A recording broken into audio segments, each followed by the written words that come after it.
Hi, everyone. I'm Rachel Turkel, and welcome to the Lessons Learned in Authentic Innovation, Collaboration, and Outcomes session. Thank you so much for joining us today. I am Rachel. I'm a member of the Board of Directors of Unite for Sight and a previous employee of Unite for Sight, and I'm thrilled to be here today. I am so thankful for our panelists who are on the call. I'll have them all introduce themselves now. And if I can ask you all to introduce yourselves, your background and your current role, and then some key guidance and advice related to authentic innovation, collaboration, and outcomes. So maybe we can begin with Cal.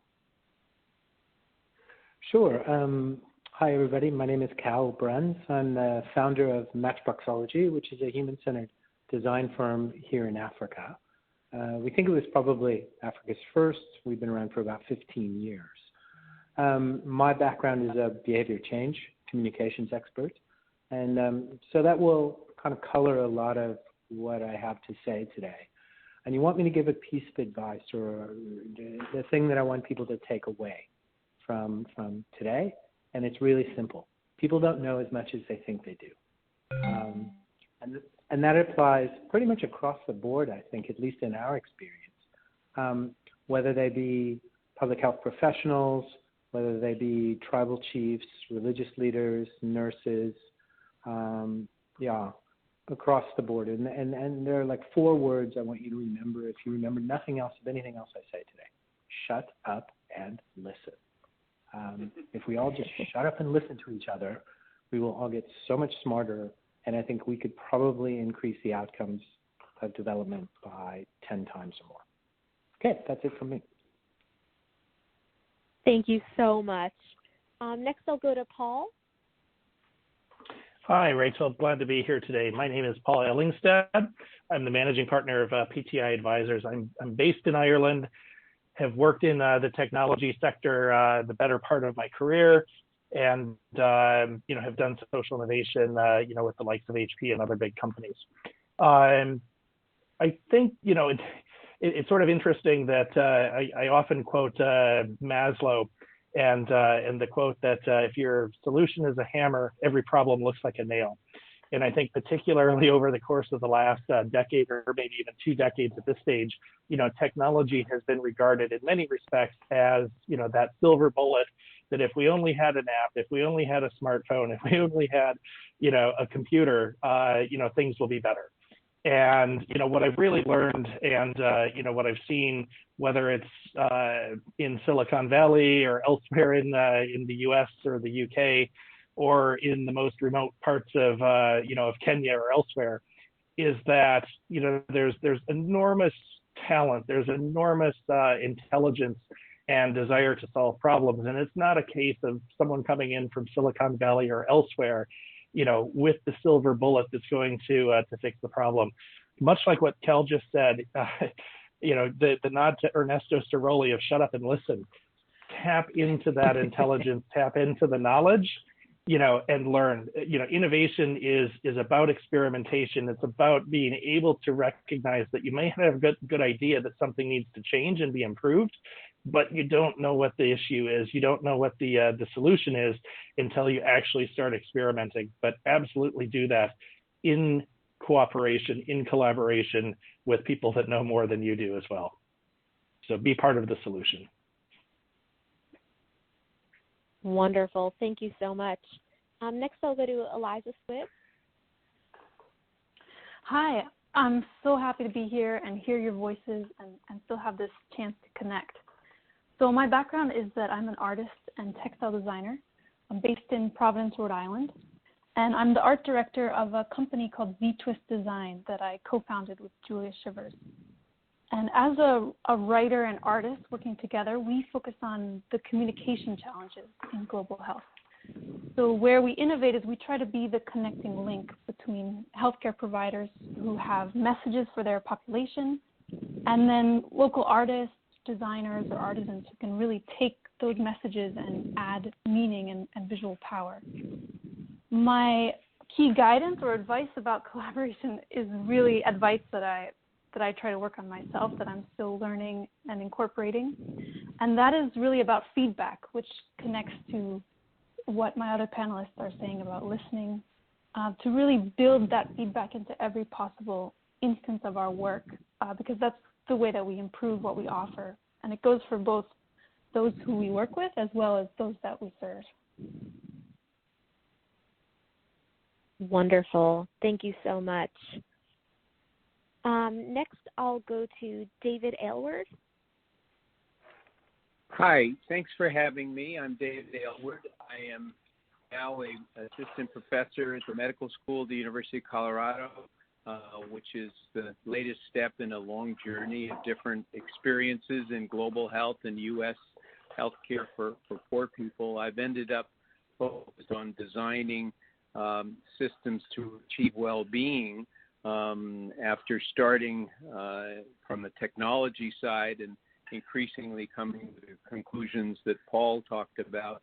I think I would endorse everything that's been said by my colleagues and just add one thing to it, and that is that usually as we talk about innovation, people tend to focus narrowly, but a much better perspective is to try to understand the complexity of the ecosystems in which we're working, where we and the people we're working with are all really complex adaptive systems that react to lots of different forces and incentives and pressures, where there aren't clear answers. They're at best clear directions, and trying to understand those directions and how to move towards them collaboratively is the best way to make progress. But thanks for having me, and I look forward to the panel. Wonderful, thank you. And then last but not least, I'll go to Mark Roithmayr. Thank you, and a pleasure to be on, and thank you for Unite for Sight for continuing this wonderful program in spite of all the turmoil we're in now. So thrilled to be on, and what a great topic. I'm Mark Roithmayr. I'm the CEO of the Alzheimer's Drug Discovery Foundation. We are a high-risk, high-reward venture philanthropy founded by the Lauder family, and I have spent the last 37 years in the field of domestic field of nonprofit voluntary healthcare agencies in the United States. So that's a little bit about me, my background. Greatest advice, the lesson learned from authentic innovation and collaboration. Touch on a couple of things here. One, look for great partners that are two from different fields and really work to bang together new and different ideas. And I say this from the experience. We have a wonderful collaboration with Bill Gates through Gates Ventures right now. What's fascinating, we are seen in the Alzheimer's drug discovery field as great innovators. Obviously, Bill Gates is seen as a phenomenal innovator coming out of the business world. We bring different perspectives to the same medical topic, and we push each other. Believe it or not, we push the Gates folks on taking more business risk. And we at ADDF, we see ourselves as huge de-riskers in the science field, and they actually push us on that risk. And I think when you can get partners who are top in each other's fields and bring them together, that is where true innovation comes from. So that would be my advice. Thank you, Mark, and thank you to all of our panelists for those great introductions. I'll go into questions now. So each question has, or most of the questions have, a specific person that I'll ask, but others can feel free to jump in afterwards if you have more to add. So the first question is for Paul. Paul, when considering innovative ideas, how do you ensure that these ideas will be effective, and how do you incorporate outcomes, not just outputs, into program design? So, Rachel, I don't think that you actually can ensure that the ideas will be effective, and that's the point of innovation. Is that you have hypotheses, you hope that you understand the problem well enough, and then you set out to experiment on on ways to address the problem. There is no certainty going into this, and that's really the point of innovation. That you've got a certain understanding of what the problem is and a hypothesis about, how you can, improve the situation. And innovation is really about experimentation. So, the idea that you're going in, ensuring that you're going to be successful. If anyone tells you that you can do that, I've got some, snow to sell to the Eskimos as well. Really, I think how you move from just outputs, to outcomes. Genuinely, I think the sector, collectively, we're all doing a better job, being more mature, more patient, that not just looking for this, this big win, to report, that we're saving the world, but really being pragmatic and honest and transparent that this is, an innovation process. Failure will happen, and being more, let's say, comfortable and open to the reality that, that programs and specific innovations, while we may have big ambitions for them, we may not achieve, what we hope to achieve. I think a big part of this is also, just being honest, not just with ourselves, but, bearing that political heat, whatever type of organization we're in, whether it's a corporation or a government or an international NGO, that, we have ideas, we're testing them, we've got goals, but, it actually takes the hard work of working through this and doing our best to achieve, but realizing that even the best laid plans won't necessarily, and oftentimes don't, deliver what we aspire to at the very beginning of the process. So fundamentally, we can't ensure that we're going to be successful, and that's the whole name of the game. Great, thank you, Paul. So the next question is from Mark. What are some of the key leadership skills and strategies that help to ensure authentic collaboration? Sure, and a great question. I really say, from my experiences, 4 pieces here: humility, learning, flexibility, and strength. And kind of in the humility and definitely with the learning, I want to go back to something Cal said up top, which I think was so spot on, which is shut up, listen, keep learning. And I think it is so important. Collaboration and innovation, right? Those basic principles, they should make us all feel uncomfortable. Otherwise you're just doing the same things the same ways all the time. And don't get me wrong, there are certain situations that they call for that and call for that brilliantly. But when it comes from true collaboration, collaborative partners, they should be pushing us in ways that we would never even understand to push ourselves. And innovation, by its very nature, takes us to places that we've never been. So that's again, I was, Cal, I was smiling ear to ear when you said before, shut up, listen, and keep learning. That flexibility just goes with that, obviously. But the strength piece I want to talk about, because I think so many of us, particularly those of us who end up with chief in their title or executive in their title, we don't think we have to know everything. And really the true strength, and strength goes back to humility, which is this piece, we don't.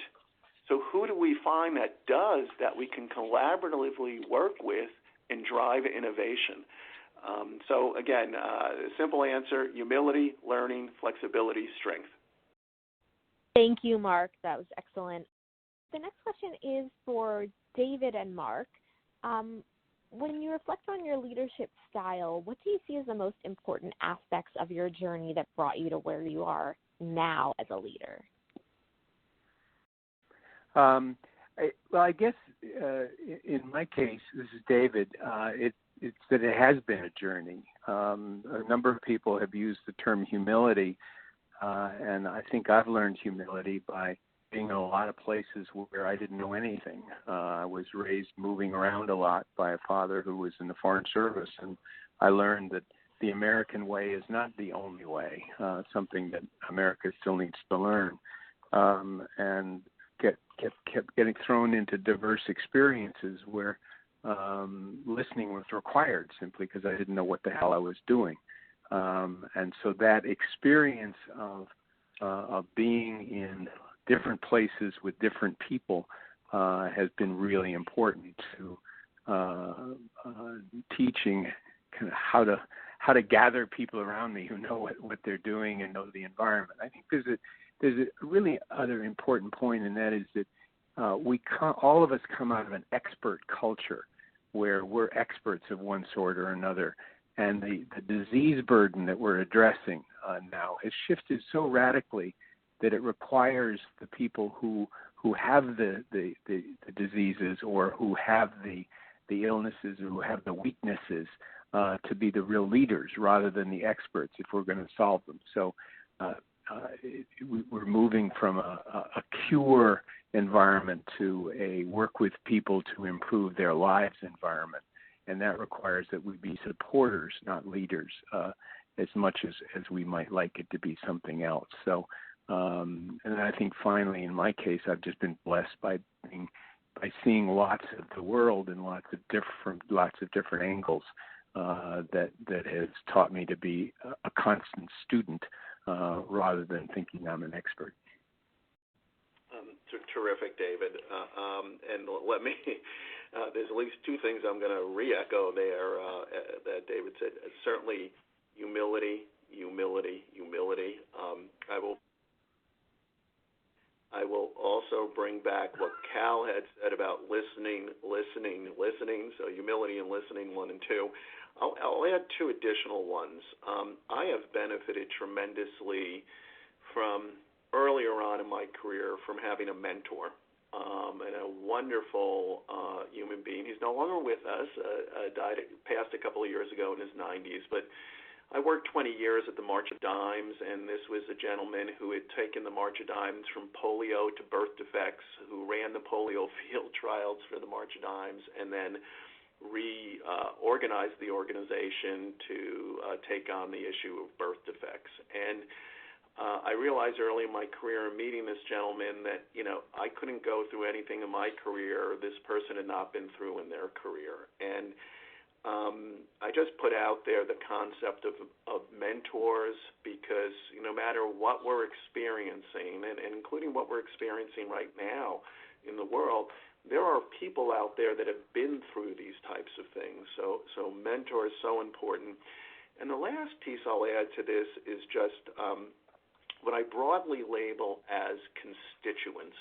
And I think for all of us who are leaders in the health field, on any given day, on any given issue, we have a series of both internal and external constituents, and it's very fluid depending on the issue, the region of the world we're in. There's so many factors that are in it. But I always look at, whatever project or idea that, I have a responsibility to stewardship or drive, who is that touching? Who is that affecting? And there are inputs and outputs to that, right? And it does come back to a little bit of what even David was saying here, right? About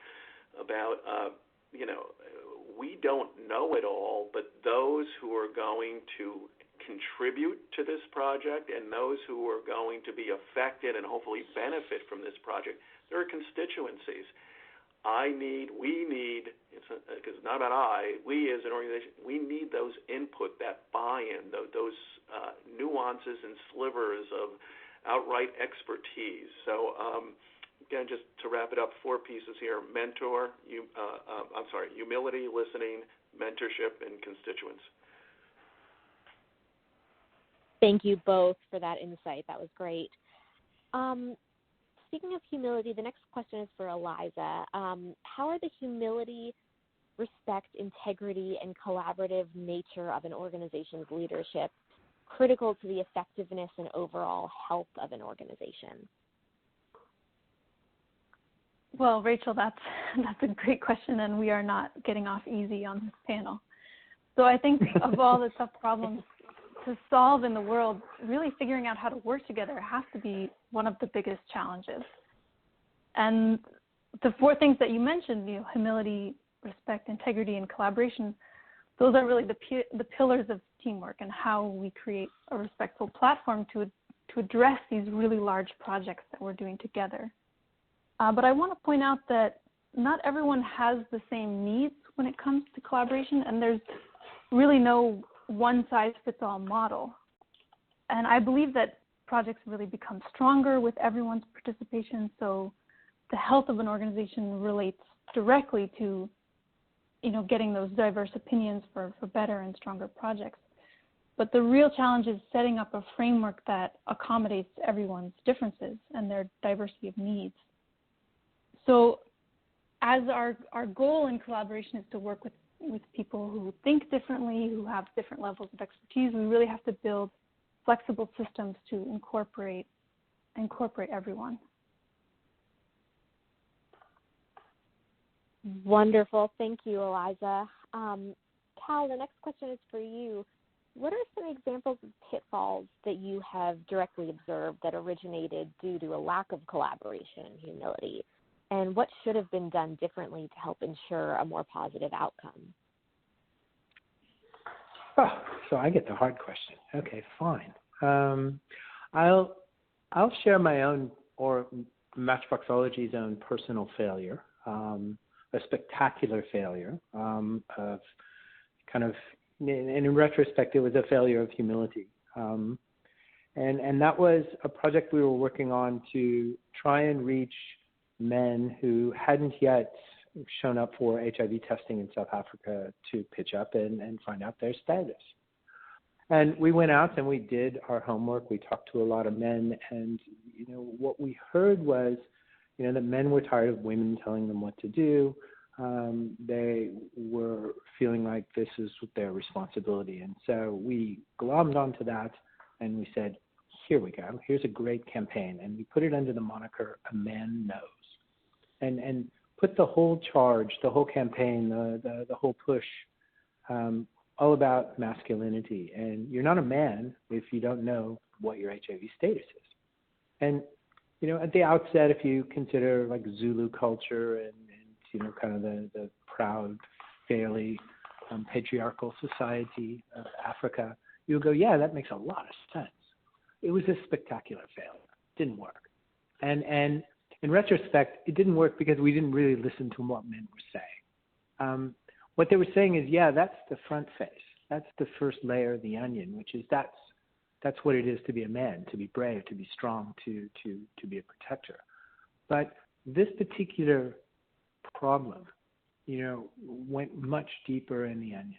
And there were a tremendous number of fears that we just didn't bother to ask. We didn't bother to listen. There were cues out there. There were hints. And in subsequent work that we've done over the last, 7 years, we've just gotten deeper and deeper and discovered that men, in fact, even though we take a bad rap and we, we're not the best communicators and we're not the best, decision makers, but, we are vulnerable and we do crave, doing the right thing and the attention that comes and the rewards that come from doing that. And we do want to be responsible. But, there's some very basic fears of failure that overwhelm that. So it was a great example of, I think, had we collaborated a little more deeply, not with the HIV community, because they were all about that this was the right thing. If we'd listened more to ordinary men and just taken the time to sit maybe that extra half an hour longer in these immersion sessions, I think we would have gotten to that. And it's certainly where we've gotten to now. I'll give you two other interesting examples. So we were involved in helping to guide government policy. I won't name the country, but there was a country developing a community health worker policy, and they were very excited to ramp up their community of health workers across the country, which meant that they needed to hire about 10,000 more people. And they brought us in and just said, well, okay, can you go out and listen and have some people give us some advice? What should we put in our policies? And they divulged what those policies were at the beginning. And this idea of scaling up to 10,000 sounded great, and it certainly would have helped cover the country. What they didn't realize is, A, they didn't have nearly enough tertiary education facilities to teach anywhere remotely near 10,000 people in any sort of time frame that was going to match what their goals were. The second is that they didn't have a mechanism to pay for people who they were recruiting to go to these schools. They still had old policies in place from the traditional university structure, where kids were going to have to pay what is the equivalent of like $10,000 to get a degree, which is completely and utterly out of the reach of anyone from one of these more rural villages, who were the kinds of people that they were recruiting for this.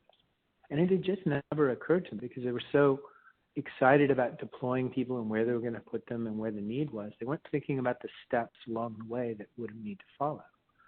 But it was a great example of government actually discovering the benefit of listening, because that would have been a miserable failure as a policy had they not found this out early. And there's a really simple last one I want to share with you. It happened fairly recently. We were involved in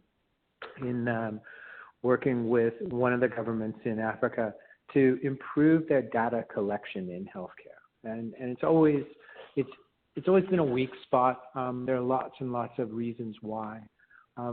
One of the weak spots was just so silly. It was ridiculous. So we were out in a fairly rural district in this country, and with a bunch of people who were actually the data clerks, who are the people that actually collect the information as people present for healthcare concerns.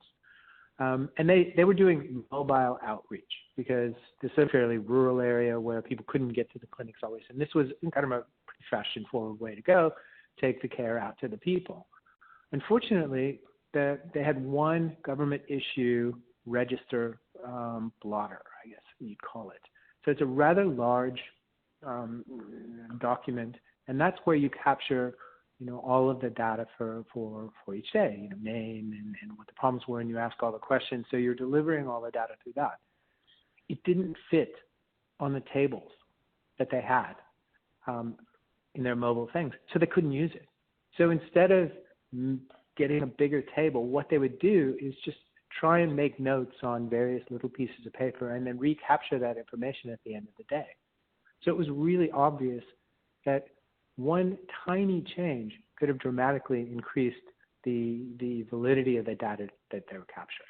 It's just a little hack, but no one had bothered to ask, and no one had bothered to come forward and say, hey, this is a problem. It was just a lack of communication.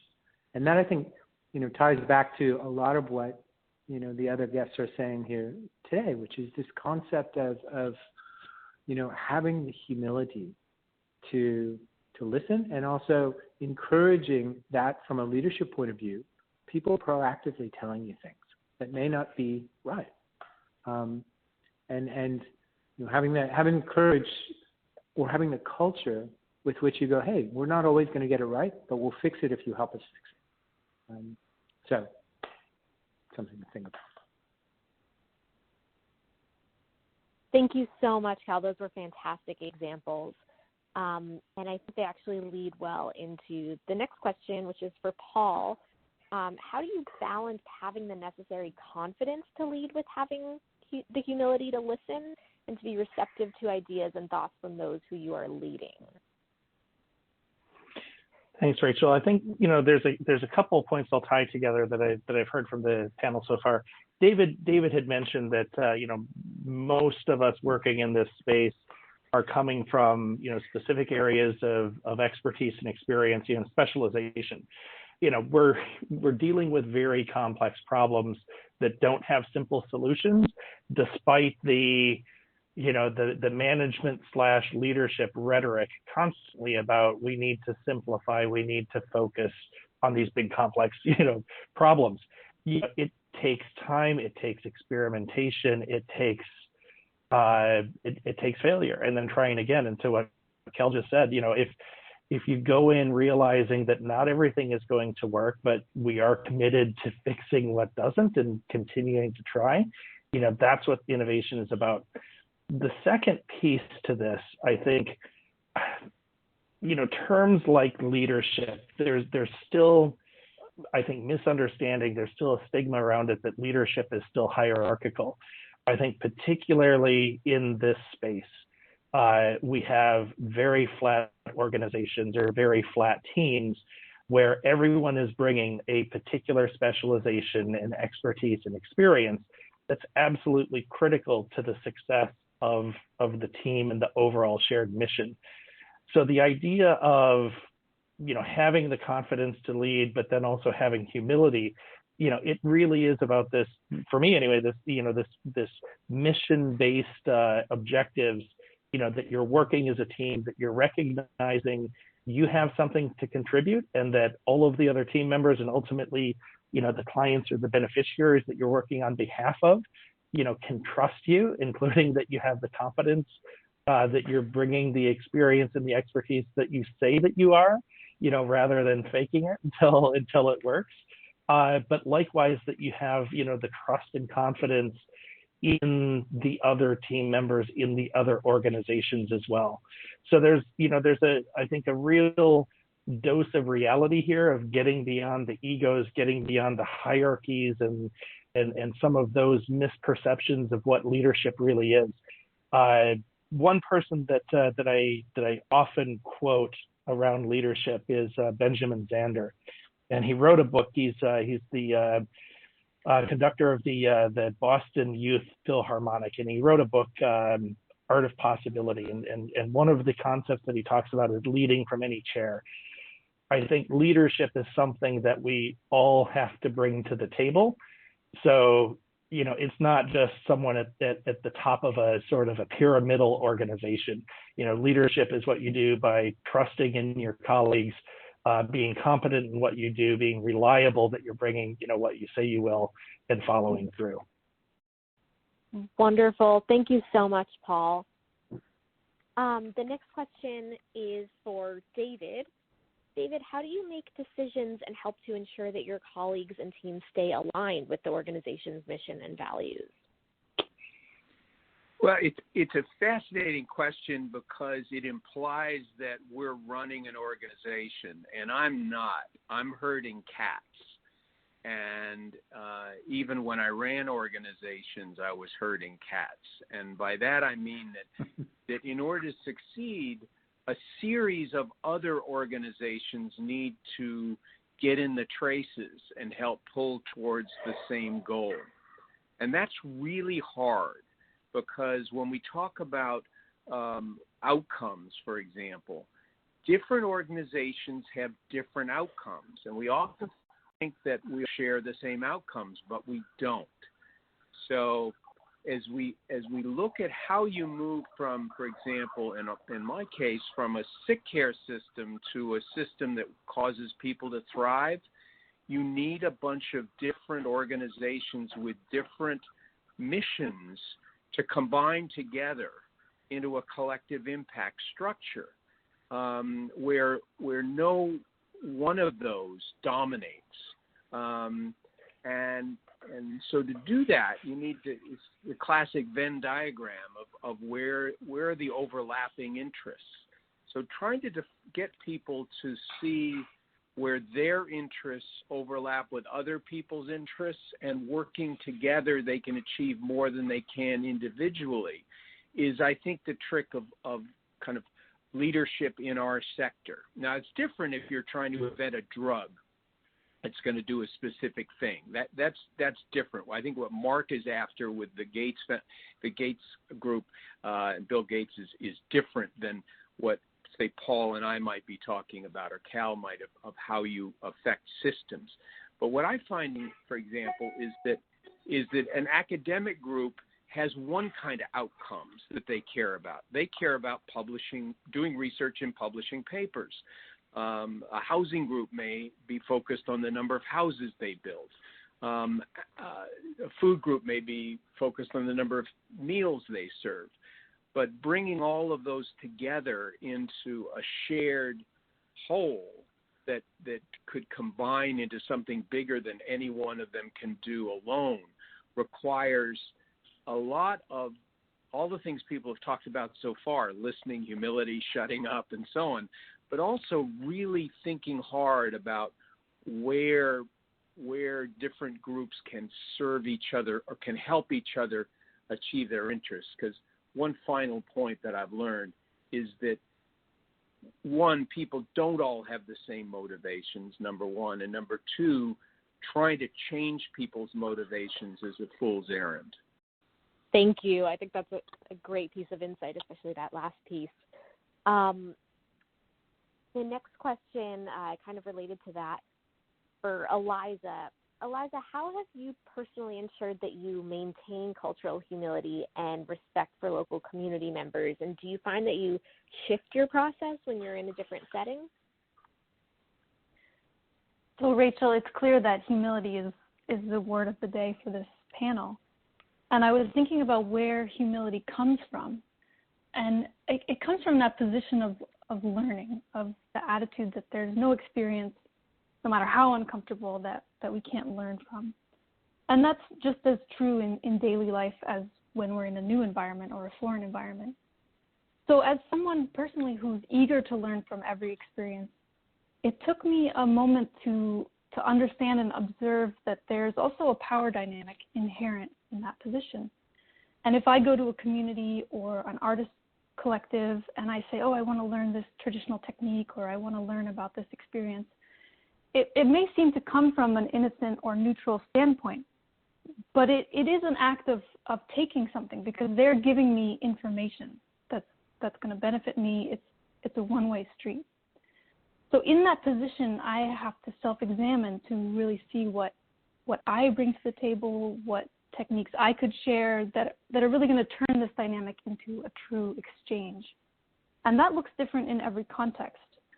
But it is a similar process of really seeing, what can I add to this equation? What value do I bring? Some of that building of trust that Paul mentioned. And when we ask our coworkers or our constituents to collaborate us, we're really benefiting, but we have to think through what they also gain from that experience to make it an exchange. Rachel, can I jump in and just add to that? Yes. I think Yes, exactly please. what she's saying is so important. And I think probably all of us, collectively, when we're working with people, we're either knowingly or unknowingly, also imparting some new tools to people. And I'll give you an example. A lot of our work is about fielding this collective problem solving, and about getting ordinary people to work with technical experts as equals, to wrestle with problems and come up with more pragmatic solutions that work, for real in the field, but they also address, the technical issues that need addressing. At the end of one of our workshops in Sierra Leone, this district government manager stood up, and it was like the most empowering thing he could ever say. He said, look, after these 2 days, I have to tell you something. What you've taught us here, religious leaders, guys like me, people who run clinics, ordinary people who run families, whatever, is kind of democracy in true action. You're teaching us to listen, to work together. You're giving us some very specific tools that we can, take back and use in our churches or our communities or whatever. But it's actually reminding us that we are better together than alone. And that's kind of the root of democracy. And, if we could just teach that in more places, that would be great. And I do think that can be a knock-on effect of all development work, is that we can kind of push this agenda that we're better together and not individually. And it goes back to something that I think Paul said very early on about the hammer and the nail, dichotomy. Too often, I think people get so excited by their solution that they just want to see it implemented, as opposed to seeing the actual outcome, affected. And I think if we can kind of, push our eyes towards that, it will encourage us to be a lot more humble. And it also, I think, the kind of root driver of humility is curiosity. All of us on this panel, I think, are exhibiting, talking about that in our careers and things, just this like drive to learn from other people. We're just super curious people. And I think that's the one factor that makes people good in development, is that to just have a natural curiosity. Wonderful. Thank you both. That actually transitions well into our next question, which I'd like to pose for any and all of the panelists. Some people may be concerned about mistakes or failures or missteps along the way of leading a program or an organization. How should these perceived failures be incorporated into that journey? Well, this is David. I'll take it first. I have learned very, very little from succeeding. I've learned an enormous amount from the dominant part of my career, which is failing and watching other people fail. And so the problem is that that is not, despite recent rhetoric to the contrary, that's not built into the global health system. Quite the opposite. If you work in IT in the U.S., for example, everybody understands that 9 times out of 10 you're going to screw up, and the idea is to fail fast and move on. That is the absolute opposite of the underlying culture of the environment that most of us have operated in. You do not want to fail. Grants assume that you get it right the first time, for example, so that there's a whole culture of that goes the wrong way in terms of the way things actually work. Thank you, David. Others on that question? Hi, this is Mark, and I think just picking up off of those just excellent comments, I sometimes think we in our fields, this whole success failure, I almost think we have the equation wrong. And again, I come at this probably from a slightly different perspective than some of our other presenters, but I'm struck by how much the same it is. And I'm going to, I will literally quote Jonas Salk on this from my March of Dimes days. When talking about science, he and my mentor would say, you learn as much from science that fail, sometimes more, than you do from science that succeeds. And I have certainly seen the nexus of science, medical research, public health meet, quote unquote, hardcore business people or mega philanthropists.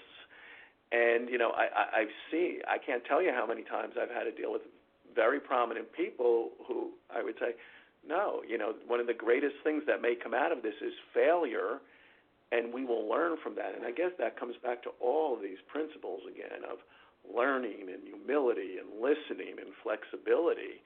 But I certainly know from a pure science world, any Nobel Prize winning scientist will tell you this, that you learn as much, if not more, from your failures than you do from your successes. And the key to the innovation of all of it is making sure you're learning as you go.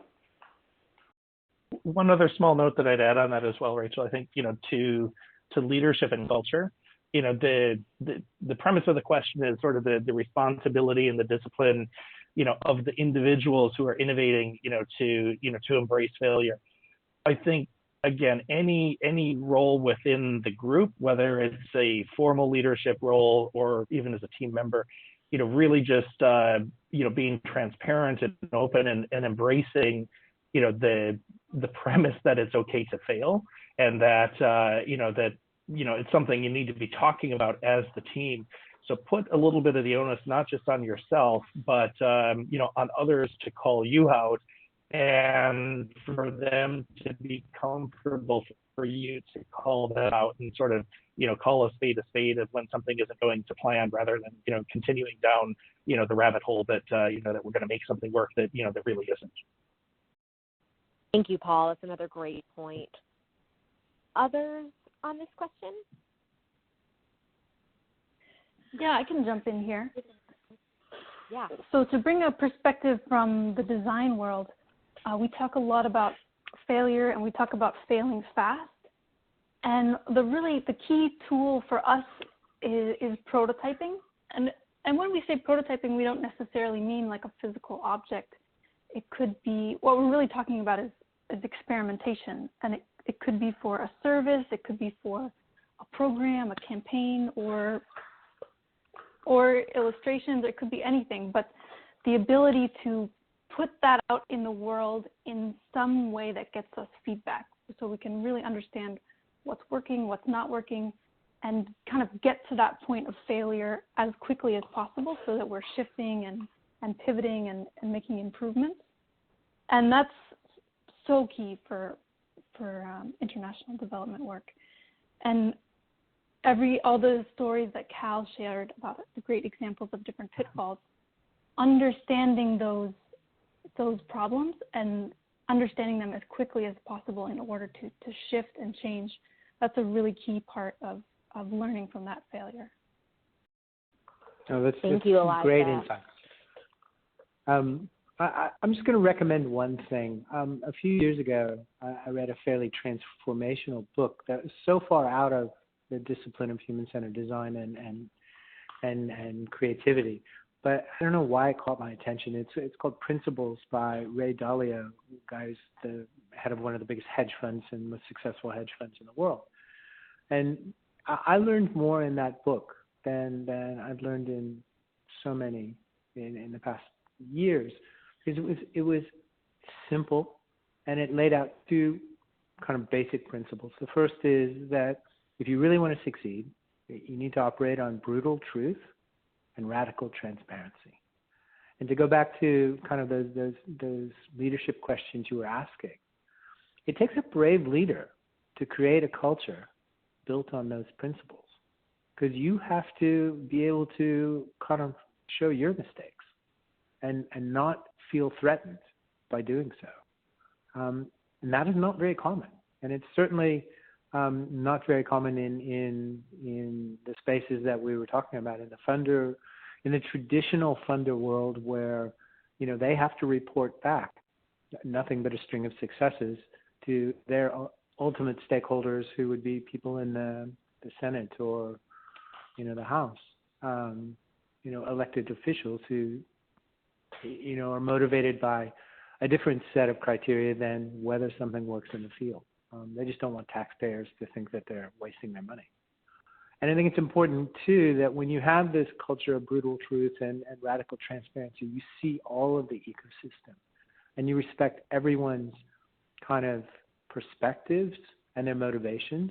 And something one of the other panelists said earlier is so true. You can't change people's motivations very easily. You have to accept kind of the natural stream of things. It's almost like waves just washing in. You have to just ride the waves.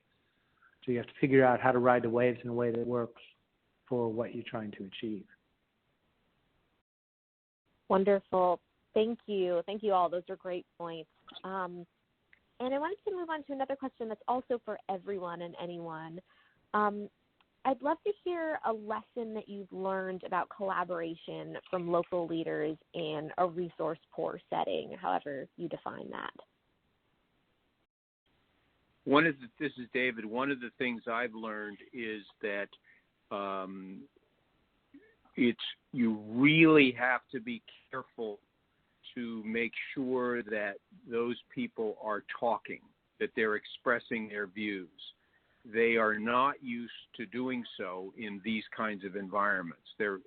Many of them are used to being included in meetings with so-called experts from the outside, but they often will just sit and listen and not speak up because they don't feel empowered to be a leader.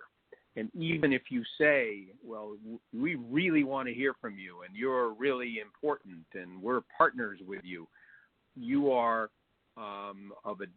often of a different race, usually of a different economic class. You're a foreigner, you're intimidating, and it's a lot like being in a room with a bunch of interns in your organization saying, well, speak up and tell me what you think. Going back to the point just made, Ray Dalio really talks about that and how to get people to speak up. And it's a real challenge because you walk out of those meetings and think, well, you know, I checked in and they told me what they thought, but you didn't really get them talking. And I don't have a simple answer to it, but it's a real problem. This is Mark, and if I can just jump in. One, leave your cultural norms and sensibilities at the door, and leave yourself open to what you're hearing. And that's in a perfect world where, and I want to just go back on the last comment, that the feedback, you're in such a place that the feedback will willingly come. The other piece on the Ray Dalio, I can't underscore that enough. And I have the privilege in the job I am to touch those kind of people and learn from them, the Ray Dalios of the world. Because I think in that radical transparency, and I want to come back to something that was just said, be brave. And brave is opening yourselves up to vulnerabilities, and some of which you don't even know you have. So again, I'll just repeat, leave the cultural norms and sensibilities at the door. Will yourself into being brave. Thank you both. Other thoughts on this question? Rachel, I would throw out a suggestion there. If folks that are listening haven't heard of Molly Melching and Tosten, Google and read what Molly has done and the insights that she's shared about transformational change over time at a community level. What she's done in Senegal and other parts of Western Africa, is one of the best playbooks on how you tap in and drive collaboration across all facets, all aspects of community. And to much of what I think David and Mark and Kel were saying as well, it is sitting and listening and understanding, the roles of various, individuals and groups within the community, really recognizing that you are a visitor, you are potentially a supporter and a contributor, but it's the community driving the change that they want to see. Your connection wasn't good. Can you repeat her name clearly for everybody who would be listening in? Oh, yes. Thanks for that, David, and, wonders of technology not working. So it's Molly Melching, Tosten, Tostan. And Molly has worked in Senegal and Western Africa for her life. Great. Thank you, Paul. That was much clearer. Thanks. Yep. Any other thoughts on this question? No, I was just going to jump on one point that was said and stress it again. This concept of not judging. It takes a tremendous amount of conscious effort not to have conversations with people and constantly be judging or evaluating them based on your norms. But when you do that, it's surprising how quickly you build trust. And it's surprising how quickly you can begin to, put yourself in someone else's shoes and understand what motivates them. What rewards are they looking for from, a change that you might be asking? How might that conflict with what rewards they're currently receiving from what they're doing? And I think just that understanding that behavior loop of, what's the ultimate reward for the behavior that people are exhibiting? That, I think, at least in our experience working locally, is probably that's the magic diamond to discover. Once you understand that, then you begin to work with people because you're working with them to achieve what they want. Wonderful. Thank you. Any last comments? Yeah, I would like to jump in. So as I was trying to answer this question, I get a little stuck on the term resource poor setting, just because the irony of that term never fails to hit me. And I use that term myself, and we all use it in our work because we're picturing the understocked community clinics or, schools without supplies. But it never ceases to shock me because I work in places where there are incredible natural resources. There's gold, petroleum, minerals, the list just goes on and on. But those resources don't translate into improved living conditions because of so many structural injustices. And I wish I didn't have to use those words because they aren't true in very fundamental ways. And in fact, they can negatively reframe or even limit how people see their own environments and their own access to resources. So to have a successful collaboration, we really have to validate rather than dismiss. And what I mean by that is noticing and appreciating and uplifting all the resources that we have. So those could be cultural traditions like art and performance, as a real form of cultural wealth. It could be craft and artisan traditions as a form of technology, and to really use collaboration as a way to validate those resources for improving people's lives. Really well said, Eliza. Agreed. Thank you, Eliza. Last question. We've discussed a lot of valuable and insightful information today about innovation, collaboration, and outcomes. How do each of you suggest that our participants incorporate these lessons into their own work in a fluid and authentic way? Mine is really simple. Every time you sit down to talk to someone, before you start to take notes, right at the top of the page, shut up and listen.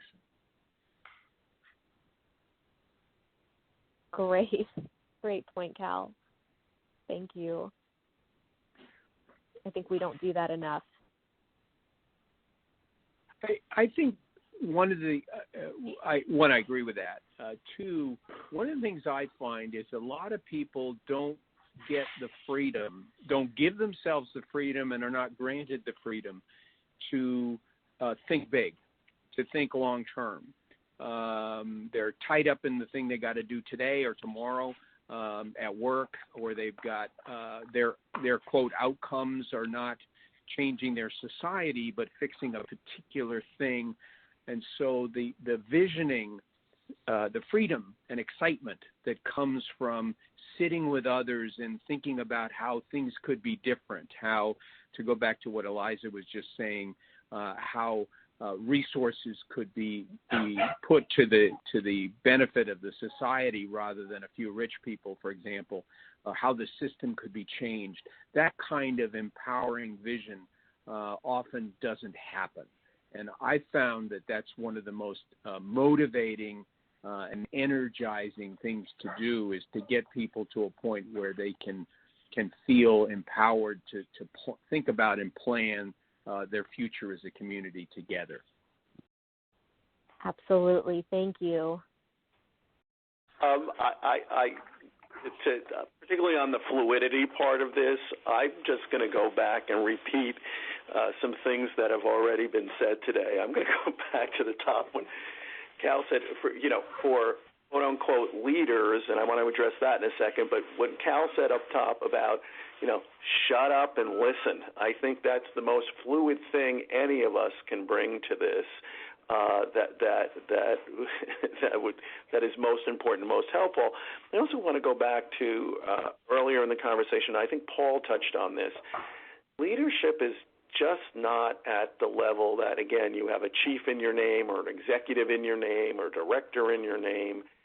Leadership is at all levels. I look at what's going on in my own organization in this time of pandemic, and one of the greatest leaders that's there is somebody who's way down on the org chart, but has the strength and the bravery and experiences that are meant for this moment, and they're just stepping up big time. And I'm just so grateful. We're in an environment where people feel that they're comfortable to do that and take charge in those moments. So, I think the fluidity of it would be your eyes and ears, as Cal says, and your mouth. Shut up and listen, and then your eyes of look around. Who's in your mix? Who's in your infrastructure? That this is their time to come forward and help lead. Thank you, Mark, and that's a great point. This is really a time for leadership and for people to step up, so appreciate that point.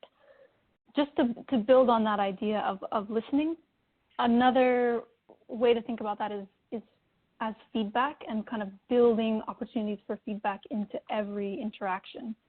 So making sure that we understand how we're coming across and ways that we can keep improving and incorporating that feedback into ourselves and our work and our programs. Absolutely. Thank you, Eliza. That constant iteration is critical. One more that I'll add.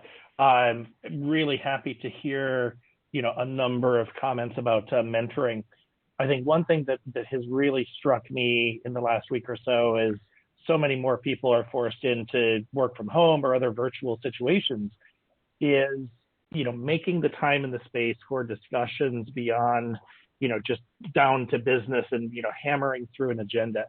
And I think particularly if you put that in the context of mentoring, whether you are the mentee or the mentor, that you make space for these types of conversations. A lot of times, particularly in really difficult, pressurized times, those types of conversations are regarded as, that's, we don't have time for that. That's something that we need to do on, sunny days or whatever. This is the type of, mind space and conversation that you need to be budgeting time and making space, to have.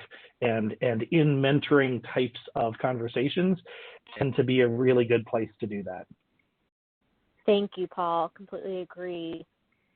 That actually brings us to the conclusion of this session. Thank you all for your excellent insight and thoughts and pieces of advice. I think everyone in the audience will greatly benefit from this. We really appreciate you taking the time to do this, especially during a really difficult time in the world right now. So thank you for being here, and thanks to all of our participants for joining us today. Have a wonderful day, and thank you so much again.